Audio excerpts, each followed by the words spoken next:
E a palavra de comando do dia de hoje é do Evangelho de Jesus Cristo, segundo Lucas, capítulo 8, versículos de 1 ao 3, que diz o seguinte: Depois disso, Jesus andava por cidades e povoados, pregando e anunciando a boa notícia do reino de Deus. Os 12 iam com ele, e também algumas mulheres que haviam sido curadas de espíritos maus e doenças. Maria, chamada Madalena, da qual havia saído 7 demônios. Joana, mulher de Cusa, alto funcionário de Herodes, e Susana, e várias outras mulheres que ajudavam a Jesus e aos discípulos com os bens que possuíam.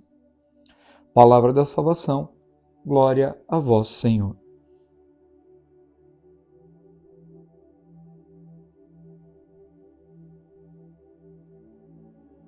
Da palavra do texto bíblico de hoje, do evangelho de hoje, 3 situações importantes. Jesus, que andava de cidade em cidade, de aldeia em aldeia, de povoado em povoado, ou seja, para levar a boa notícia. Quem que é a boa notícia? A boa notícia é o evangelho. Quem que é o portador do evangelho? Aquele que se fez carne, a palavra que se fez carne e habitou no meio de nós, o próprio Jesus. Ou seja, a boa notícia, encarnada em Jesus, visitava aldeia por aldeia, povoado por povoado, pessoas por pessoas, para fazer o quê? O que fez com aquelas outras mulheres citadas adiante aqui no Evangelho, para curar, para libertar dos espíritos maus, para libertar do pecado e para também fazer com que as pessoas experimentassem uma experiência de fé renovada, de esperança, de ressurreição de vida, de retomada de vida, de reconstrução de vida, de perdão de pecados e a vivência fiel do amor. Ou seja, primeira dimensão, Jesus, que é a boa notícia, que nos traz a força do Espírito, nos traz a força da fé, que é a boa notícia encarnada, o verdadeiro Evangelho, e que nos visita. E independente da cidade, do estado, do sexo, não importa se é homem, se é mulher, não importa de qual cultura, Jesus nos visita todo e cada dia, e hoje pode ser que esteja visitando você com esse palavra de comando. Terceiro aspecto, as pessoas o seguiam. Os apóstolos o seguiam, as mulheres o seguiam. Por quê? Quem é impactado com a boa notícia do reino, do evangelho, dos ensinamentos de Jesus, não tem como ficar à mercê, não consegue guardar só para si. A transformação de vida ela é tão grande que gera frutos, faz com que você queira ajudar aos outros, as outras pessoas, a experimentarem o mesmo amor, a mesma graça que você experimentou.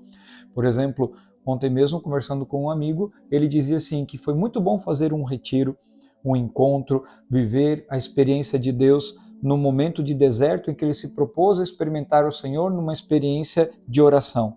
Mas ele disse que é muito mais bonito, muito melhor servir, porque ver as pessoas experimentando Deus através de um serviço, de um sim, de uma vocação, de uma entrega, de uma missão, não tem preço. Ver as pessoas, você poder ser sinal, instrumento da graça de Deus, de Jesus, para alcançar o coração de outras pessoas, não tem preço. E é a graça que Jesus nos dá quando nós decidimos segui-lo, porque nós seremos portadores agora da boa notícia, que é Jesus, para a vida uns dos outros. E o terceiro aspecto desse texto, da palavra de comando, Jesus não nomeia os 12 nesse texto, mas o autor sagrado, ou melhor, Lucas, não nomeia os 12, mas nomeia as mulheres. Fala de Maria Madalena, fala de Joana, fala de Susana. Por quê? Porque naquele momento, Lucas é muito sensível, Lucas era um médico, Lucas ele tinha um conhecimento totalmente aprimorado para ressaltar os detalhes importantes da época. As mulheres naquela época, para a fé, eram meras ouvintes. Elas não opinavam em nada, não auxiliavam em nada. Elas só competia a elas ouvir a palavra e pronto. E aqui não, a palavra diz que elas seguiam a Jesus junto com os 12 e ajudavam a Jesus e aos discípulos com os bens que possuíam. Ou seja, aqui Jesus vem dizer que não existe distinção de classe nenhuma, não existe distinção de se é homem, se é mulher, todos são chamados a contribuir com tudo aquilo que tem em prol do reino de Deus, para que a boa notícia seja alcançada pelos corações e que ajude a transformar a vida e a sociedade. Ou seja, Lucas aqui enfatiza inclusive o trabalho árduo das mulheres. Se a gente for analisar hoje na nossa igreja, a participação nas celebrações, nos retiros, a grande maioria são as mulheres, grandes missionárias e atuantes na nossa igreja, fazendo a diferença. Por isso, não se esqueça, Jesus é a boa notícia do reino e nos convida a seguir para sermos portadores dessa notícia com Ele. Deus abençoe, Deus no comando, seja um portador da boa notícia que é Jesus a tantas pessoas e sobretudo para a sua família.